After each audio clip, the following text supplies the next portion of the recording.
Hoy el tema que nos toca, que nos compete, que nos reúne en este día es la condena social. ¿Cómo podemos pensarlo? Como algo malo, como algo que arruina vidas, como algo que ayuda, como algo que impone quizás una norma, como algo que está siempre desde las raíces de la humanidad, desde antes quizá, como algo que nos guía. Bueno, hola, ¿cómo están? Esto es Tinkunaku Podcast. Estamos hoy aquí con Dani, con Facu y con vos del otro lado escuchándonos. Esperamos que sea bienvenido en la franja horaria en la que nos estés escuchando. ¿Cómo están, chicos? ¿Se sienten bienvenidos? Muchas gracias, Nico. Bienvenidos a todos. Hola, ¿qué tal? Muy buenas tardes, muy buenas noches, muy buenos días, no importa el horario que nos estés escuchando. Y bueno, traemos este tema y lo desplegamos sobre la mesa, la condena social de alguna manera. ¿Qué es esto de cargar el martillo, golpearlo contra la mesa y decir, este es condenado por tal cosa que dijo, por cómo actuó?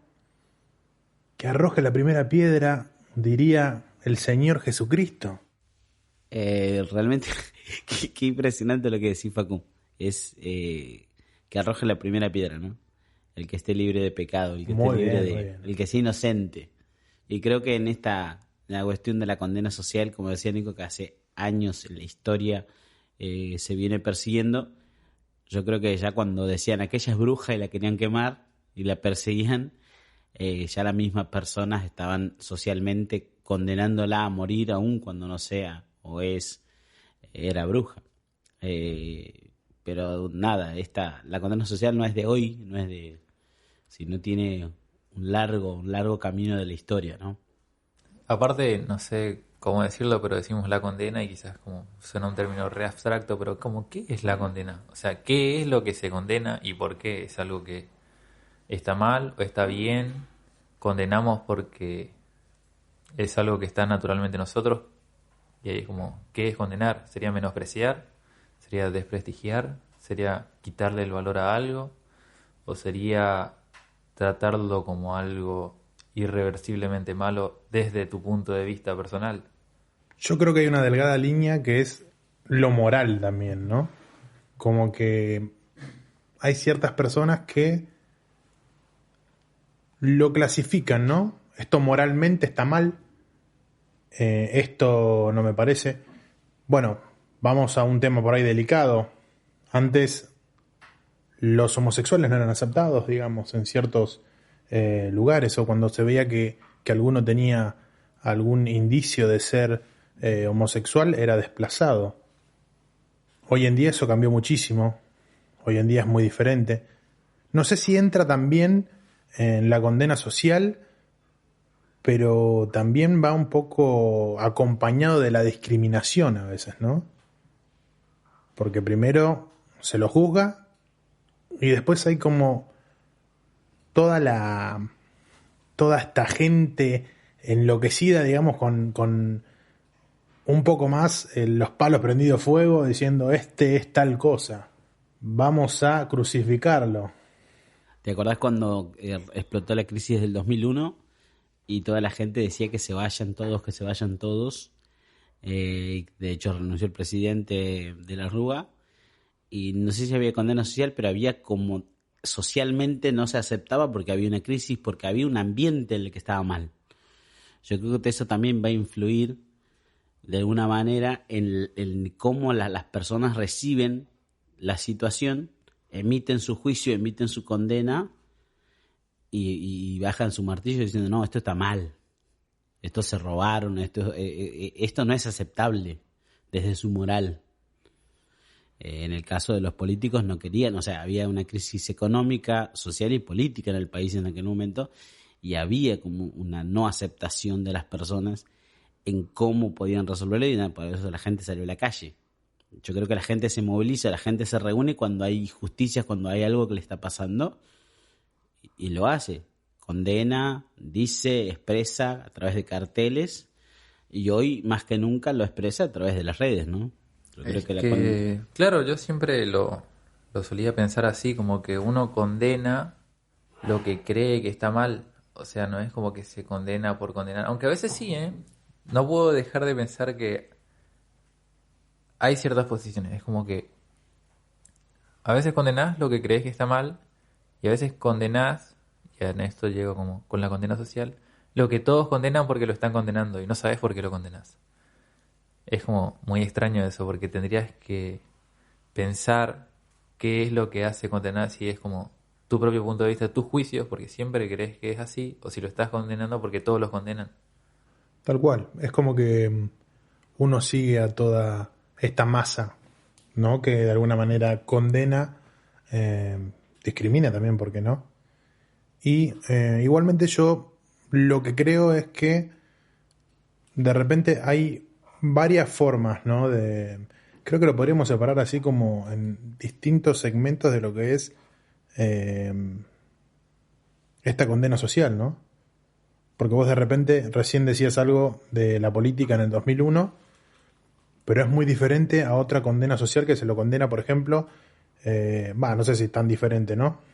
A los delincuentes o a los homosexuales, hemos dicho, a las brujas, digamos, a personas de otra religión. Ahora está pasando algo en Medio Oriente con las mujeres. A ver si me podés poner un poco la lupa ahí. Claro, según un artículo es como un velo, que justamente lo que está encargado de tapar es parte del cuello y del rostro. Pero hasta dónde es una condena social y hasta dónde es una construcción social? Porque hay muchas cosas que por ahí nosotros hoy en día rechazamos que...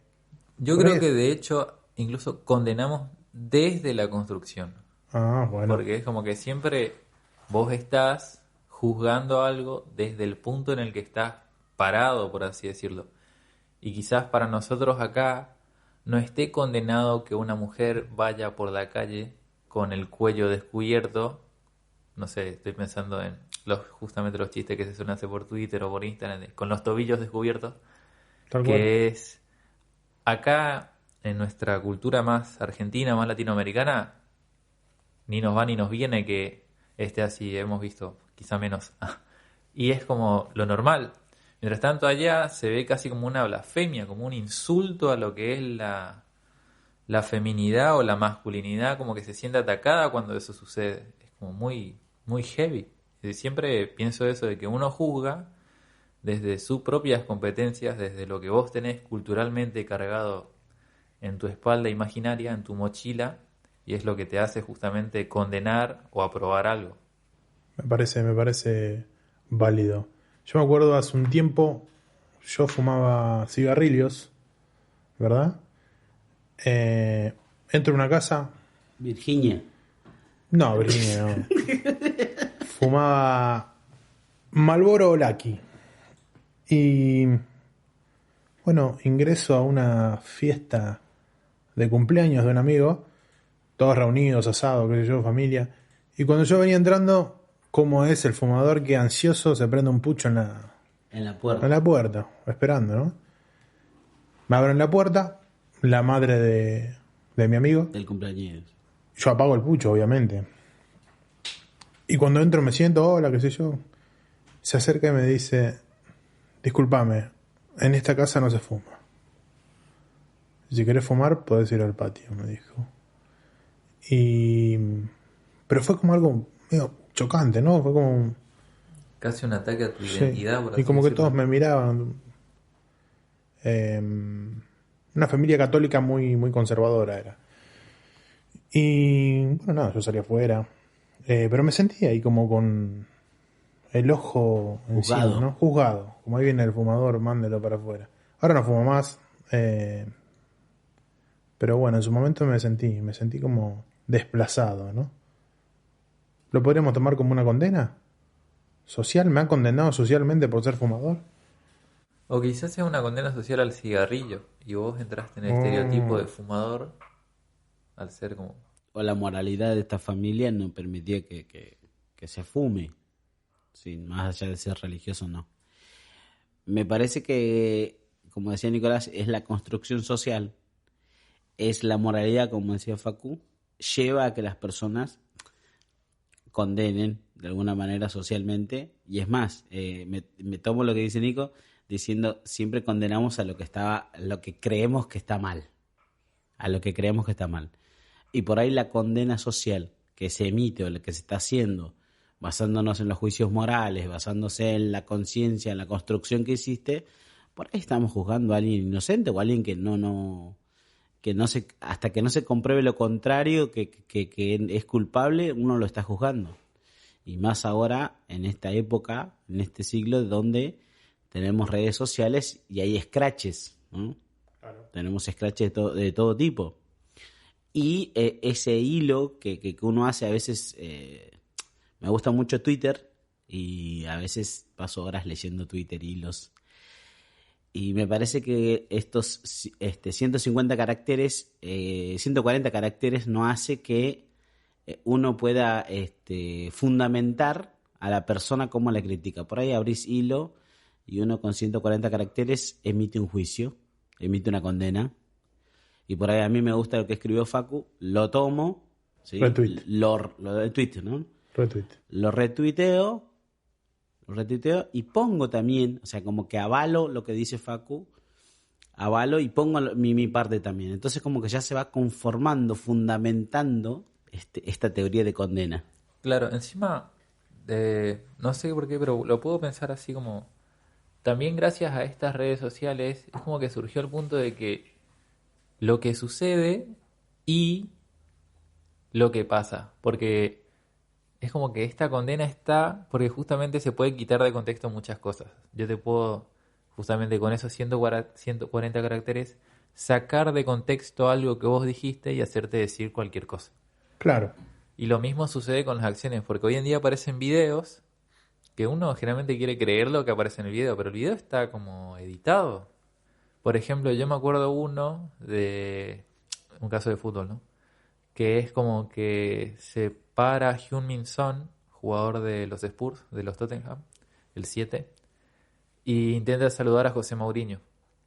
Y como muestran un video donde José Mourinho pasa y lo ignora totalmente saludando a todos los que están alrededor, y es como, no, este José Mourinho es un racista que condena a los asiáticos, por eso no lo saludó. Y es como que mucho, así como que aparece esa condena. Y después uno dijo, y después en todo eso que tenía como 100.000 me gusta por ahí, aparece uno que publica el video original. Que lo abraza. Claro, donde no es que no se lo, sino que cortaron la parte donde José Mourinho lo abrazó a Heung-min. Y fue como, ¿qué pasó ahí? Sacaste de contexto algo, lo hiciste parecer cualquier cosa y ya todos saltamos a condenar. Aparte, en Twitter es todo muy volátil. Es como que de repente hiciste una pequeña acción y saltaron 17.000 personas ahí y ya dijeron lo primero que se les vino a la cabeza. Hasta que el chabón publicó el video original, ya a José Mourinho le dijeron mierda, le dijeron. Tal cual. No, pero si vamos a la logística. Todas las puteadas existidas. Si vamos a la planificación de esto, podemos decir, estamos acá sentados y decimos, Pocho se comió la última factura. Que lo hizo. Se comió la última factura, ¿no? Era una chipa, ¿eh? Era una yo chipa, no comí, claro. y ahí empieza todo el argumento. Y yo no comí nada, ¿entendés? Yo no comí nada y vengo con hambre, ayer no comí tampoco. Y Pocho encima me miraba cuando la comía. Y ahí empieza toda una construcción, ¿no? Y ahí es cuando yo trato de hacer una construcción para que Andrés vea o para que Nico vea y digan, uy, sí, mirá que tanto a Pocho, qué tan malo es Pocho, ¿no? Y vamos con Pocho y le damos a Pocho. Y aparte, si todos tenemos solo tu escena, es más fácil tal condenar cual. a Dani. Pero eso pasa con las redes sociales, el otro no se puede defender. Exacto. Salvo que después vos salgas con un retweet o salgas con un, no sé. Con un video, porque, no sé, hasta yo puedo dar mi contradeclaración, pero pesa más de lo del otro lado, porque hay más gente, porque tiene más público, porque... Aparte, ya llegaste tarde. Llegué tarde. Nosotros ya te condenamos. Sí, yo no puedo refutarles nada, ya está. Salís a defenderte por ahí. A decir, pasa mucho hoy, ¿eh? ¿Y de cómo salís a defenderte? Porque yo salgo y digo, no, porque estos dos boludos, y no, ya empecé violentamente. Tenés no que es aceptable. Bien. No es aceptable dentro de la moralidad social que hay. No, salís tipo comunicado, ¿viste? Como dicen los famosos, ya mi abogado está en el tema.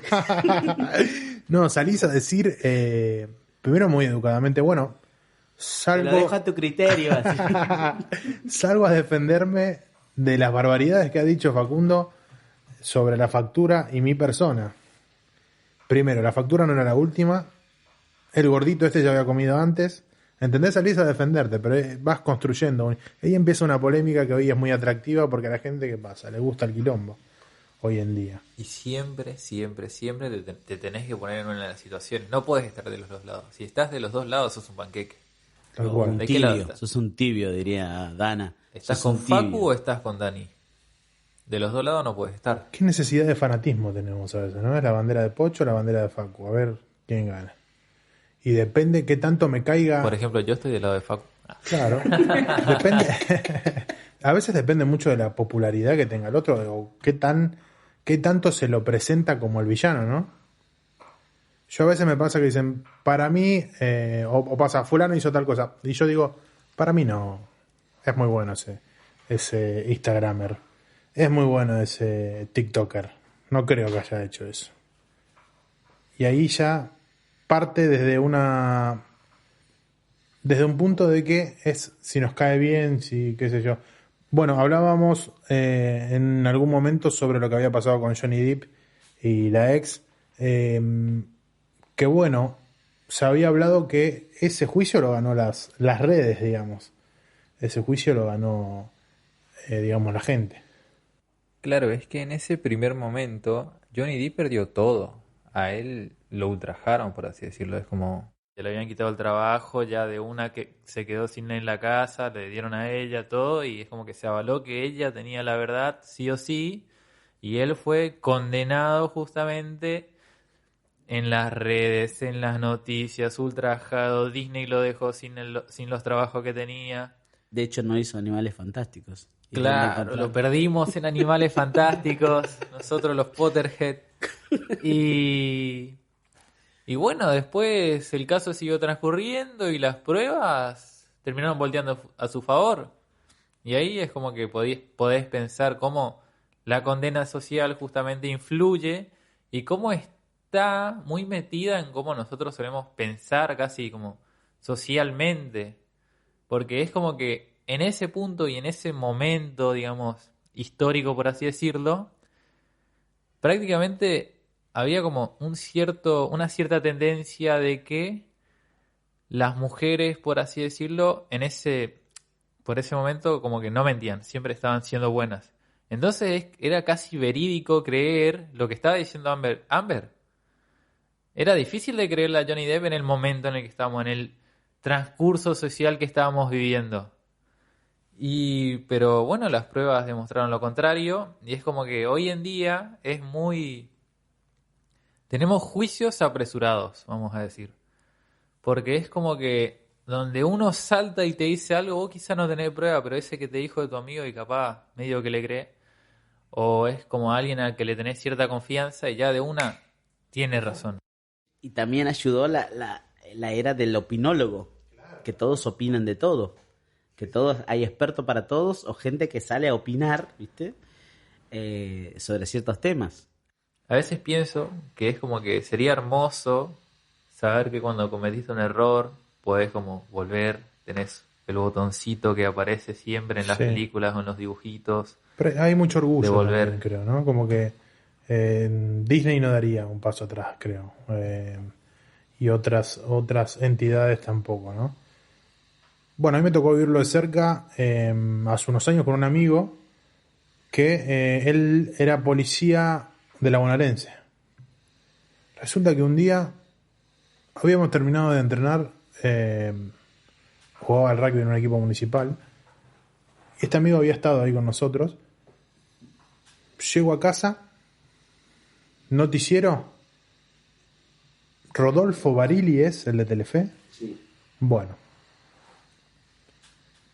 así arrancó, ¿eh? El nombre de mi amigo fulano de tal, el policía bonaerense que arrojó una piedra, encima viste cómo habla Barili, el policía bonaerense que arrojó una piedra Del barrio de Las Flores de José Cepaz, sí. e hirió a un gendarme. Y lo volví a repetir al nombre. Y yo decía, no, esto es imposible. Es imposible porque mi amigo estaba conmigo hace un rato, ¿entendés? Era como algo muy... Y de repente él le mandaba un mensaje por WhatsApp, che, fulano, estás en el noticiero, qué sé yo, y vos veías la foto y nada que ver, no era él. Lo que sí agarraron una foto, carnet de DNI, primera plana. Este pibe dice que salía a comprarle el pan y la señora le querían pegar con la cartera. Desgraciado, infeliz. Una condena social terrible, como acompañada del amarillismo, ¿no? Porque toda esta noticia falsa y el tipo cargando una condena que la cargó un año más o menos. Porque pasó creo que 3 años para que él pueda comprobar que él no era. Él, bueno, ¿cómo se dice? Cuando lo desplazan de la fuerza. Quedó marginado. Marginado. Y empezó todo una cuestión legal, ¿no? Con esto. Para lograr aclarar, digamos, el tema. Hasta dónde nos lleva, en este caso, la televisión, ¿no? Una noticia falsa. Bueno, después de todo esto, él craneaba y pensaba, y era lo que él pensaba, que su jefe en ese momento lo quería desplazar porque había algunos problemas personales entre ellos, y hubo todo ahí un invento, y bueno, cómo es cuando uno tiene un poco de poder y poder llegar a esta cuestión. Sí, pero también capaz que, o sea, él dice, él craneaba eso, que tal vez fue su jefe. Pero también en ese momento de ser condenado, vos no podés o no sabés cómo reaccionar. Yo creo que la persona, cuando ya se trata de una persona pública, sos conocido, Facundo Melo, ¿sí? Facu Melo en Instagram, ya tenés un nombre, tenés un apellido y tenés dónde buscarlo, dónde condenarlo, dónde citarlo, ¿sí? Y me parece que como que tu vida se cambia. Tu vida se rompió, tu vida se fue al carajo. Porque hoy todo el mundo te conoce y todo el mundo sabe lo que supuestamente hiciste. Tirar una piedra, haber roto, ¿sí? A alguien, haber lastimado. Entonces, el mundo sabe y el mundo te está criticando. Por redes, por Twitter, por Facebook, por Instagram, por todos lados. Te critica, te lo dice. Y aparte qué fácil y qué rápido, ¿no? Porque yo lo vi a Nico que cruzó la calle acá en la esquina y de repente le pisó la patita a un perro y le saqué una foto, hashtag monstruo. Momento exacto en el que Momento estaba pisando exacto, la pata del perro. Saqué la foto y después no, y invento, y después lo pateó. Y una señora le dijo tal cosa y él lo insultó.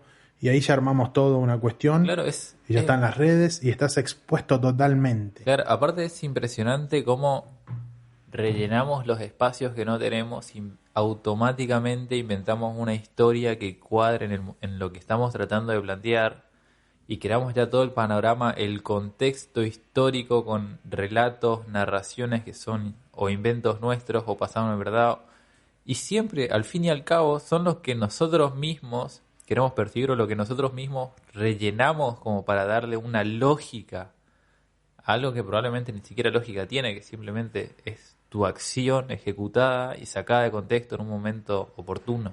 Y hasta dónde llega y hasta dónde es capaz de llegar, digamos, todo este auge de la condena social llevada a las redes sociales. Obviamente lo ramificamos, ¿no? Estos redes sociales.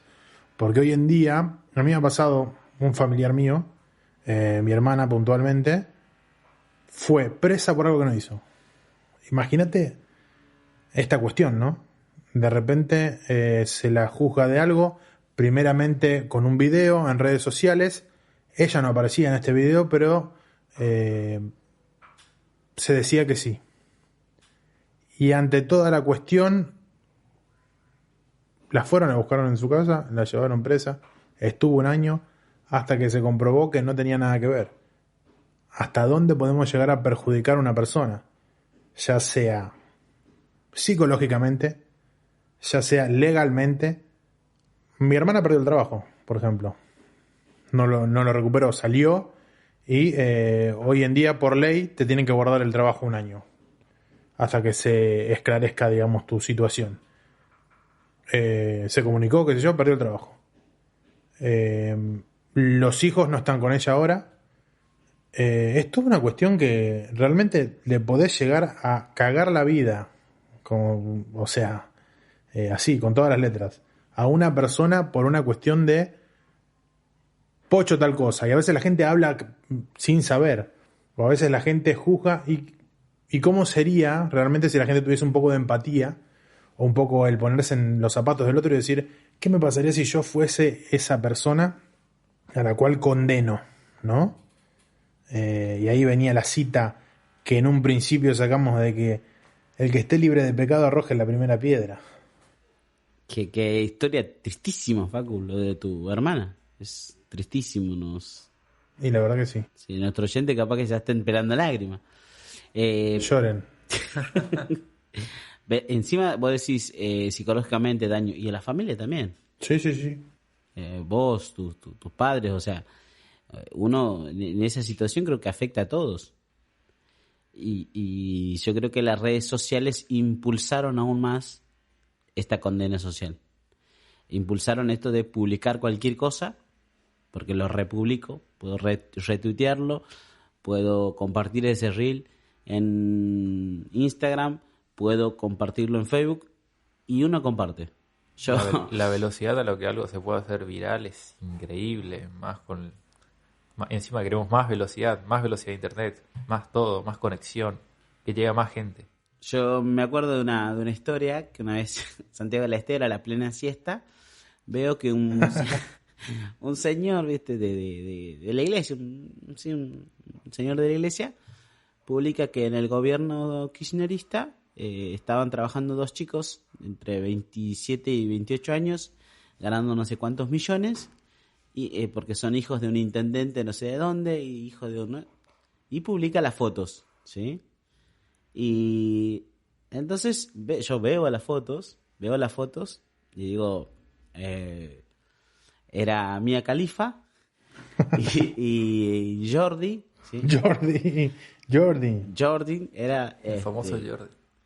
Que bueno, que Jordi no son, bueno, entonces estos dos personajes, ¿sí? Para aquellos oyentes que no saben quiénes son, ¿sí? Son dos actores porno. Obviamente que no es que Jordi se hizo famoso, como decíamos en algún momento, se hizo famoso para hacer pornografía, sino tiene un canal de YouTube. Se hizo famoso por ser youtuber, y en YouTube justamente todos como en adolescencia, porque creo que explotó más o menos en 2017, 2018, que como era youtuber, tenía novia y encima mostró que era actor porno, como que todos los adolescentes como, wow, es un dios. Bueno, nada, este viejo publica como que ellos dos eran los que fanatismo. Los que estaban ganando mucha plata. Entonces le digo, yo abro inocentemente, escribo en el Facebook, ellos no son personajes, escribo ahí en Facebook. No está. No, pero está claro, ¿qué vas a equivocado. decir? ¿Qué vas a decir? Son actores porno. Le dije. Van a decir es un pagino. No, le dije, ellos no son, o sea, esta noticia es falsa, le dije. Eso escribí. Entonces él me contesta y dice, ¿por qué sabes que es falsa? ¿Que tenés conexiones con el gobierno? ¿Vos qué sabés? Me contestó así. Kirchnerista te puso. No, todavía no, porque sigue. Yo entré en su juego. Sí. Otra vieja publica, es una noticia real, si yo me la pasó fulana. La robó a la fulana. Entonces ellos, no, porque tienen que informarse más. Hago toda una justificación de informarse más, de decir esto, de decir aquello, y termino diciendo, son dos actores porno. Punto final. Punto final. Y él me responde. Acá ¿qué? tengo un video. y él encima son depravados, son unos depravados. Y él me responde diciendo, oh, hermano, vos que estás viendo pornografía, ¿Te contestó? Me contestó, No. Seguía. Y bueno. Además, tengo un amigo, Lucas, que estaba en el vivo de la conversación, del chat, que me escribía WhatsApp. Lucas, si está escuchando este podcast, decía, Lucas, contestale, respondele. Pocho, ya escribieron, ¿podés contestar? Difícil situación.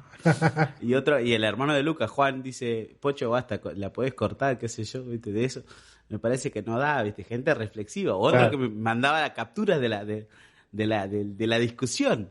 Dios mío. Y nada, discutimos un montón, ¿viste? Entraste en el juego, digo. Entré en el juego de la discusión, yo defendiendo algo que para mí estaba bien, porque estaba publicando cualquier cosa, estas noticias falsas, publicándolas así, sin justificar, sin ver si era real, si no, ¿viste? Pero cómo comparten enseguida, ¿no? Puede ser que algo a mí me sorprendió muchísimo vivirlo desde mi lado, ¿no? Con mi amigo en ese momento y con mi hermana, ¿no? Porque había capturas, se compartió en Facebook, en los famosos grupos, se compartió en historias. ¿Lo compartió alguien que vos digas, che, no te das cuenta que es mi hermana? ¿Lo compartió alguien que...? Lo compartió, no recuerdo, un periodista conocido lo compartió en sus redes, digamos. No me acuerdo cómo se llama este tipo. No, gente conocida, digo. Gente que te conoce a vos. No, había gente que lo vio y me dice, che, me parece que vi tal cosa. Puede ser que... Porque encima, mirá cómo es, ahora volviendo a lo que lo perjudica a uno, ¿no? Se compartió fotos de ella, de sus hijos y sus números de DNI. Que, o sea, no tiene nada. La persona que lo hizo con tal maldad, digamos, para perjudicarla totalmente. Qué maldad. Y recuerdo que mi hermana siempre partidaria del feminismo y quien empezó toda la condena era una feminista. Y en el momento que se esclarece todo, la feminista se lavó las manos, como quien diría, chau, me fui, no existo. Que lideraba un grupo feminista en José C. Paz, qué sé yo. Pero bueno, lo bueno de todo esto es que mi hermana ahora está estudiando sociología.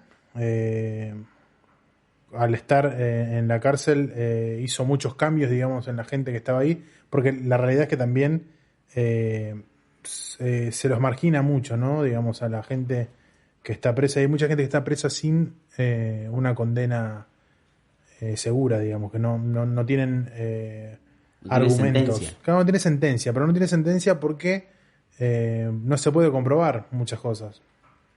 Y ahora yo me pregunto, a mí me toca de este lado, ¿qué pasaría si a vos te pasara y sos inocente realmente? Entonces a mi hermana le tocó por ese lado. Dice, voy a estudiar sociología para mejorar la vida de las personas que están privadas de su libertad y ayudarlas, así sea que hayan hecho algo. La condena, digamos, social es tan grande que ahí dentro a las mujeres se las trata de una manera que no se la puede tratar ni siquiera a un animal, ¿entendés? Se las tienen en unas condiciones inhumanas. Y bueno, mi hermana llegó para hacer un cambio en ese lugar. Me acuerdo que me había contado que no podían usar los baños, por ejemplo. No podían ducharse en los baños. No podían hacer sus necesidades a cualquier hora. No podían salir al patio porque en el crimen, digamos, que la clasificaron a ellas, en la cárcel está muy mal visto y bueno, se las maltrata, bueno, todos saben que las golpean, que se las trata de una manera muy, muy fea. Igual en cuestiones de cárcel me parece que también ahí, socialmente hablando, la gente dice, o sea, abiertamente que cometieron un crimen, tienen que pagar. ¿Y qué? ¿Tienen que estar en un hotel? No, en una si hay cárcel, crimen hay donde castigo. sufren. Claro. O sea, como que la gente también ve a la cárcel como un lugar donde tiene que pagar su condena el preso. Una cuestión moral, digamos. Sí, y que no sea un lugar lindo, que sea un lugar de castigo, sea un lugar donde la persona pueda pensar, ¿no? Porque yo creo, te digo socialmente como piensa la sociedad, como habla. No habla de una reivindicación social o una reinserción en la sociedad. Sí. Una vez lo quise hablar, dice, pero si matan a tu madre, ¿qué vas a hacer vos? ¿Que vas a tener el mismo amor por ese preso? Es como que todo, ¿viste? Es muy complicado, ¿no? Es una cuestión... Yo me acuerdo de una charla entre muy delicado. dos partidos, dos pibes jóvenes, digamos. Me acuerdo muy bien porque uno hablaba tipo así, onda jugador de rugby del SIC, y hablaban sobre los abusadores, ¿no? Y estaba por otro lado les pibis, había un flaco, medio hipster, así esa onda, diciendo, había un debate de redes sociales, ¿no? Armado, una persona que comete ese delito tiene que ir preso, pero también tienen que ayudarlo, tienen que como que reinsertarlo en la sociedad. Y este otro pibe dice, no, para mí no hay nada que hacer. Esa persona se tiene que pudrir en la cárcel. Había como un debate, si me permiten, entre el PRO y el kirchnerismo, ¿no? había como ahí una cuestión media bastante heavy metal. Es una onda algo así como lo que vemos ahora, Esper, por ejemplo, del lado del liberalismo que hay Claro. en Twitter, que es siempre Esper, bala, al chorro bala. Al chorro bala. Y del otro lado, todas las corrientes más progresistas de no, hay que reinsertarlo en la sociedad porque él es así por su contexto en el que creció. Tal cual. Y me parece lo más lógico, ¿no? Porque hoy en día la gente se cría con... Los niños se crían con mucho resentimiento. Vos te vas a un barrio y un nene de repente mira y dice, ¿por qué aquel puede tener esas zapatillas? O puede tener un juguete, o por qué puede tener la ropa limpia, o por qué come todos los días a las 3 comidas diarias y yo no. Y ahí empieza esa cuestión de por qué y el resentimiento. Y después está del otro lado el pibe que dice, mirá este pibe que anda robando, que es un negro, que está todo sucio. Y ahí hay como una condena de los dos lados, digo yo, ¿no? Es como que es muy amplio el tema. Me gusta mucho esto que estamos Como para hablando desarrollar ahora un solo podcast. Sí, no, Sí. la dicotomía de la sociedad, del Claro. clasismo. Me gusta mucho esto que estamos hablando de los dos temas y me acuerdo de, no sé si alguna vez leyeron a Dostoyevsky o les suena por lo menos el nombre del autor. No. Es un novelista ruso del 1800 más o menos. Es de lo que dirían los novelistas de la literatura, es literatura realista. Y él escribió una novela, es interesante porque en esa época las novelas no se escribían como hoy que nos llega en el libro completo que tenemos ahí, queremos leer y agarramos el libro, o lo compramos y ya lo tenemos, sino que se publicaban de a diario, semanal o mensualmente. Entonces vos leías algo y capaz te quedabas con todas las ganas, o que te quedabas con un pensamiento y tenías que esperar un mes a que salga el otro capítulo del libro. Bueno, él escribió esta novela, se llama Los hermanos Karamazov, que justamente hay una trama muy heavy entre... Es una familia de... El papá se llama Fyodor, el hijo tiene 3 hijos. Uno tuvo con una mujer y otros 2 lo tuvo con otra mujer. El primero lo tuvo, se llamaba Dmitri Karamazov. Este es como más grande que los otros 2, porque fue con la primera mujer. Era hijo de una mujer que se supone que era de una familia de la alta sociedad rusa. Entonces, supuestamente tenía una gran herencia. Y el padre se casó con la mamá justamente para tener esa gran herencia. El padre era como un Fyodor, era como una especie de rastrero, pero con mucha suerte, por así decirlo. Y justamente él se casa con esta mujer, se queda con la herencia y después ella muere. No me acuerdo exactamente cómo muere.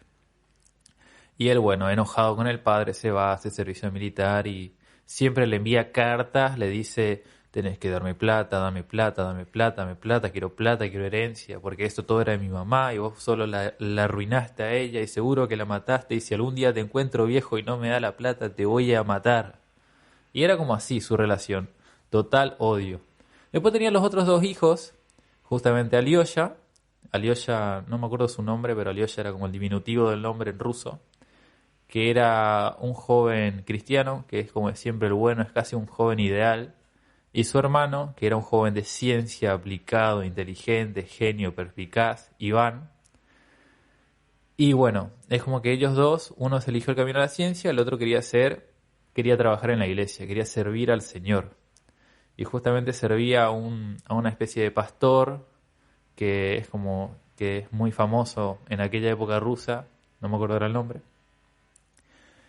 Y bueno, mientras va sucediendo la trama, mientras todos estos personajes van chocando, desarrollándose con la familia, con los hijos, con la gente que trabaja en la casa del padre, un día, casi casualmente, el papá muere. Justamente había venido Dmitri a la casa a visitar unos días y el papá murió. Y todos en Rusia conocían la historia de Dmitri con su papá. Porque el padre solía como a caminar, salía a correr quejándose de que mi hijo Dmitri me quiere matar y el día que me vea me va a matar. Y como lo solía decir, y eso Dostoyevsky como lo narra perfectamente en la historia. Y justamente dio la casualidad que él murió cuando Dmitri lo había venido a visitar a los 2 hermanos, pero estaba viviendo en otra casa. Ahí entraba la condena social, porque yo decía, ¿dónde entra? Claro. Yo escuchaba la historia y digo, ¿dónde No, entra es la que condena quería social? como narrar el Sos contexto. muy ansioso. Si no, me mató la ansiedad, Sos digo, muy ansioso. ¿dónde? Yo sí Vos tengo una decías, capacidad. pasalo a segunda, Nico. No, Pasalo estamos a acostumbrados a las historias en las redes sociales. Uno mira, pasa historia. Ya cuando escuchás la historia, el reel dura 2 minutos, no lo escuchás más. Claro, encima, si quieren leer el libro, es buenísimo. Sí. Y justamente lo que sucede es como, bueno, sucedió eso. Automáticamente, Dimitri a la cárcel. Y la pena por parricidio es la muerte. Lo matamos acá en una semana. No hay Listo, chance. ahí Él lo estás mató, él lo condenado mató. totalmente. Y justamente sucede que Alyosha se lleva muy bien con Dimitri. Y lo iba a visitar a la cárcel y, che, ¿vos le mataste a mi viejo? No, ¿cómo voy a ser yo, pibe? ¿De qué estás hablando? Dimitri estaba enloquecido. Enloquecido porque mató al padre y no fue él el que lo mató. O sea, era peor. Estaba enojado porque ni siquiera él lo había matado. O al menos eso es lo que decía. Y Iván creía que sí lo mató, pero aún así era su hermano y lo quería defender. Y él era el lógico. Entonces, y era alguien que estaba estudiando para ser abogado. Entonces estaba con esa crisis. Y después, resulta que no lo habían matado. El que mató al padre, te estoy spoileando la historia, perdón. Alyosha. Claro. Alyosha. Te estoy spoileando la historia, perdón si la querés leer o la No, estabas listo, leyendo. que ya me cagaste la historia. Sí, Ahora sí. sí. Lo mató el... What the fuck is going on? Igual mataron a Dimitri o terminó escapando. A mí me encanta no sé si queremos ir cerrando un poco esto y decir de tal manera, con respecto a la condena social, cómo esto puede llegar a perjudicar a una sociedad, cómo puede llegar a perjudicar a una persona y cómo puede marginar a una persona de tal manera de llegar a perjudicarla económicamente, socialmente, psicológicamente, y creo que es algo a trabajar en el futuro con nuestra sociedad, ¿no? El hecho de compartir cosas que uno no sabe, el hecho de uno no ponerse en el lugar del otro. Yo, en lo personal, yo no comparto. Cuando comparten un scratch, fulano de tal hizo tal cosa y suben una imagen, o fulano de tal se llama así, asá, perfil de Facebook, esto, lo otro. Yo no lo comparto porque no lo sé. No soy yo juez, ni soy alguien que tenga que regir la ley, digamos, alguien que tenga que hacer cumplir la ley. Así que yo no lo hago, por mi parte. Y recomiendo que la gente tampoco lo haga. Porque el día de mañana puede ser vos o puede ser un familiar. Y toda esa mala energía que alguna vez lanzaste puede volver a vos en forma de escrache y por ahí sos totalmente inocente. O por ahí sos culpable de algo, pero nosotros como sociedad no tenemos el deber de hacerte pagar, digamos. Por eso hay una ley, por eso se denuncia, por eso se informa y uno tiene que estar bien informado y no compartir cosas que no son comprobadas A mí me gusta el aspecto de que la condena es mala, te puede como arruinar gente inocente, y a su vez es interesante que también marca el límite de lo que como sociedad es aceptado. Es como eso que vos haces está bien hasta ahí. Una vez que pasaste esa raya, ya no es aceptado. Es como que condenamos lo que creemos que está mal, obviamente, siempre desde como lo que como cultura es aceptable, y justamente es eso, es como es lo que es aceptable, y desde eso que es aceptable yo te puedo condenar a vos o no, y desde ahí es lo que la gente toma y te puede, quitando de contexto, poner a alguien inocente en un punto culpable. Tal cual. Estos condenadores 2.0 de esta nueva generación, Que somos todos. que utilizamos las redes, creo que tiene que abrirse a repensar antes de publicar, ¿no? Antes de compartir. Realmente no está bien la persona que por ahí es juzgada socialmente. Nosotros no sabemos, como en el caso de este policía bonaerense o este caso de la hermana de Facu, no sabemos cómo estuvieron ellos, si se pudieron levantar de su cama, si lloraron todos los días, si no podían salir a la calle a comprar pan, si los escracharon en sus redes y le escribían gente random diciéndole cosas, no lo sabemos cómo las pasó.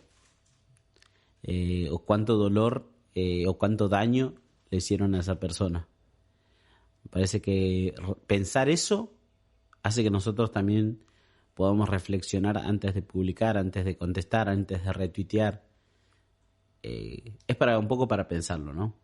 Y reflexionarlo. Bueno, mi gente, esto ha sido Tincunacu, un encuentro. Las tribus se encontraban a hablar. Tincunacu quiere decir encuentro en quichua. Para aquellos que no saben, nos están escuchando por primera vez. Van a estar escuchando a estas voces y gente invitada, gente que tenemos ya señaladas para seguir hablando en estos futuros podcasts. Muchas gracias a todos, muchas gracias muchachos por escucharnos y nada, será hasta el próximo podcast.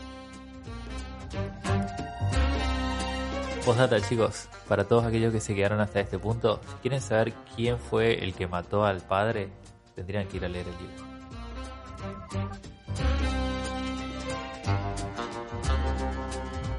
Si te gustó este podcast, podés encontrarnos en Spotify como podcast-tincunacu, en Instagram de igual forma, podcast-tincunacu, y nuestro sitio web es podcasttincunacu.wixsite.com. Muchas gracias.